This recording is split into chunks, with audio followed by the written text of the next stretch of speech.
What's going on, folks? Let us jump into today's topic, which is objection handling with AI.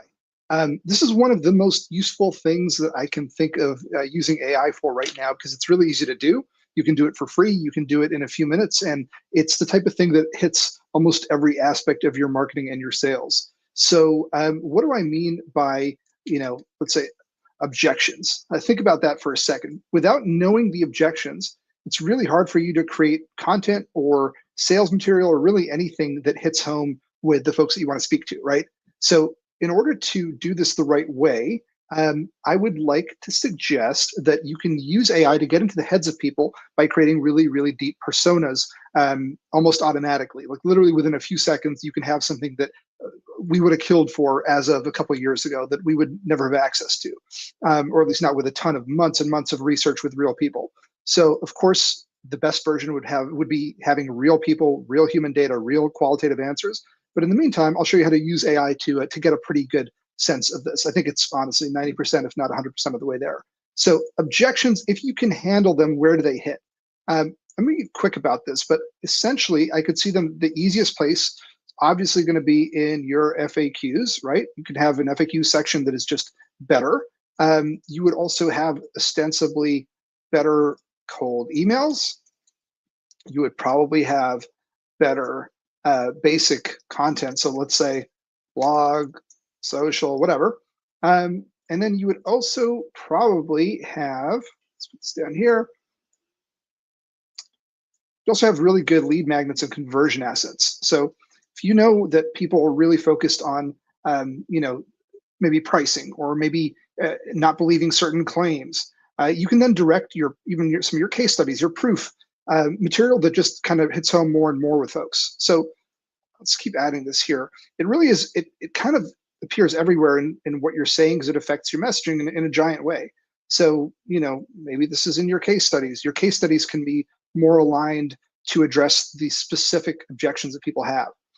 So if this is, and honestly, I don't think this is even a full list, but it's a really important one. So how do we go about this? I built this this custom GPT, which I'll link you to in a second, and sort of show you what I think it can do. But let's go back to here and show you this fully. So if you want to use it, just let me know. I'll drop the link, and then you can just put your URL in. It'll automatically grab the information from your website and then create an actual persona that goes through everything.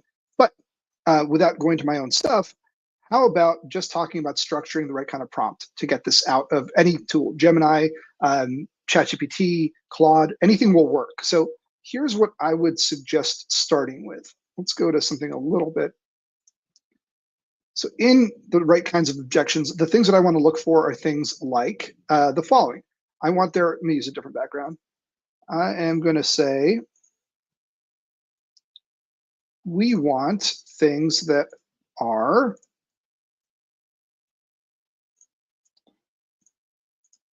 emotional. We want things that are maybe rational. So qualitative, quantitative. People have all kinds of different types of objections, right? Like maybe there's something that's time-based, and maybe there's something, like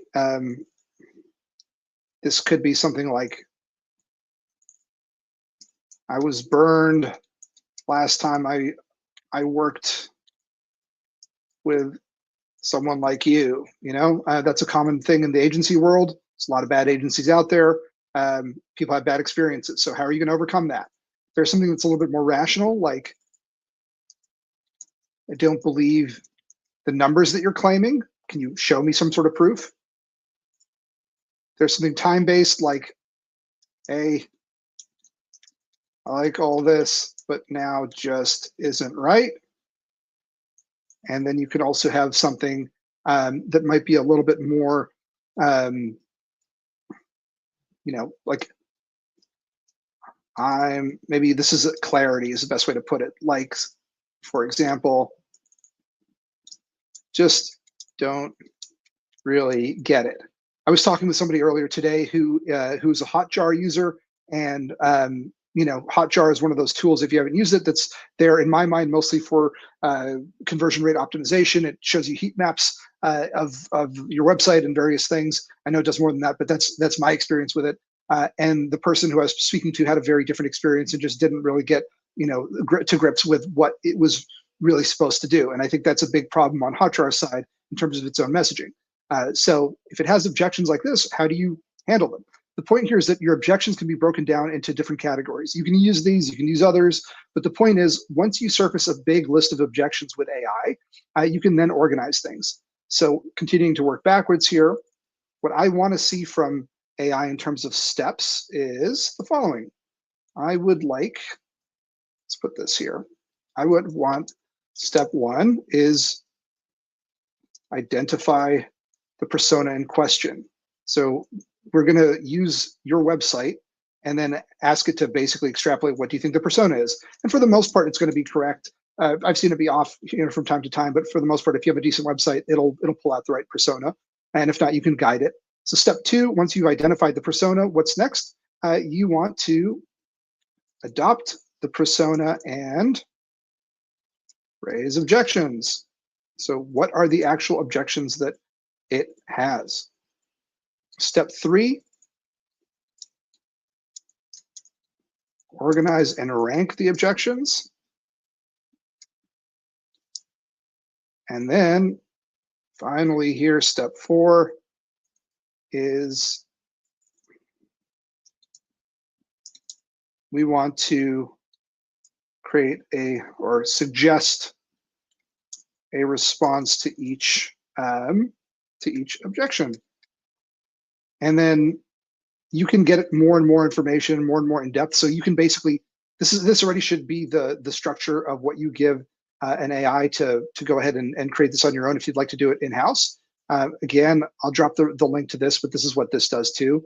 I'm going to put in my buddy Kyle's site, for example, here, Voris.com. These folks are excellent. Sales specialists who go and build in-house sales teams for tech companies. And what it does is, so it looks at the website, it'll then pull out a persona and go through all kinds of stuff here. But again, I encourage you, again, you want to use this, it's free, go ahead and try it out, but it's important for you also to understand how these things work in my mind. So it always comes back to structure. What do you actually want out of this stuff? And in my mind, if you can get this organized into 4 steps, essentially, you can get a pretty good answer. So it's still loading up. And in the meantime, while we wait for this to load, I would go ahead and say that if you can put something like this in, I'll go ahead and write a basic prompt out. I like to use prompts that are a little bit more organized and more detailed. And fun cheat code fact, you can use other AI tools to create really good prompts. Maybe that's a topic for a future time. So anyway, let's look at this. So it thought for 47 seconds and part one, the diagnosis. So here's the ICP. It's a founder, CEO of a B2B SaaS or tech-enabled services company doing in this range, and then some traction, feeling the pressure from board investors, feeling plateaued. The big change that they do is they go from founder-led, ad hoc, messy, and stressful sales motions to repeatable, data-driven GTM engine. That's the big transformation that Voris accomplishes for its clients. So with that promise being clear, well, what is going on in the skeptic's head? What's going on here to really get people to push back? And here, essentially, let me zoom in a little bit so you can see this, all right? Let me get this zoomed in. And so you can see, you clearly are targeting folks like me who haven't hired a VP of sales yet. They're scared of making a big mistake, but there's zero indication of what your engagement actually costs. So basically pricing. What is pricing? It's unclear. You say you help with all this stuff, but is this a focused sales transformation or a vague, we'll do a bit of everything on revenue? Scope creep terrifies me. That's also, I think a fair pushback. So all these are very, very focused examples of objections. And again, the more specific the objection, the more addressable it is for you. And then the more really of an obligation is to you to address these things. So the objection matrix over here that I like matrices a lot, but you don't have to do this. Anyway, the point is here I've organized mine into functional, social, emotional, a couple different points, but that's maybe for a future time. So objections. So I have no idea what this actually costs. So, well, this is what the category is. Here's the deeper hang up. And then it's identified 5 very, very specific and important objections. This doesn't work fast enough, so I'm going to look stupid.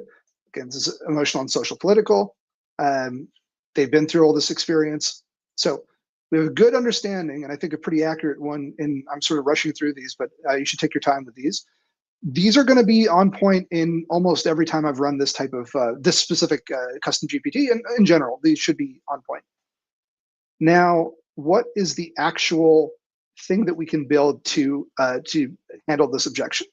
So I have no idea what this costs. Well, maybe we should create something like a pricing and fit page with specific archetypes and, give it some clarity. Again, this is strategic. Maybe you want to have pricing, maybe not. But in this case, this is how you would handle this. Whoops, I need to do that. Okay, how are you different from the last consultant that disappointed me? So again, this is a common thing that comes up. Well, maybe a head-to-head comparison page. I really like these. I think these are very important. But again, some people are a little bit nervous about putting these up. I think it's very strong to have this up here. You don't have to name any specific brands. It's just, hey, what are you better than the archetype that you're facing as an alternative? What does embedded T mean versus an AI mean in practice? And well, okay, maybe a visual engagement blueprint. I know this is something, I know a little insider baseball here, but I know Kyle does this on sales calls. He does have this somewhere. Maybe it's a good idea to show this off in public a little bit. And then if this doesn't work with me, it doesn't work fast, I'll lose face with my board. Well, maybe we could have something like how to explain this to your board. I like this a lot. This is a sort of a creative idea I hadn't had before. And I think this is something kind of cool that would work for a lot of times when you're selling to somebody who isn't the final decision maker, but is directly connected to the CEO and whoever's out there making decisions.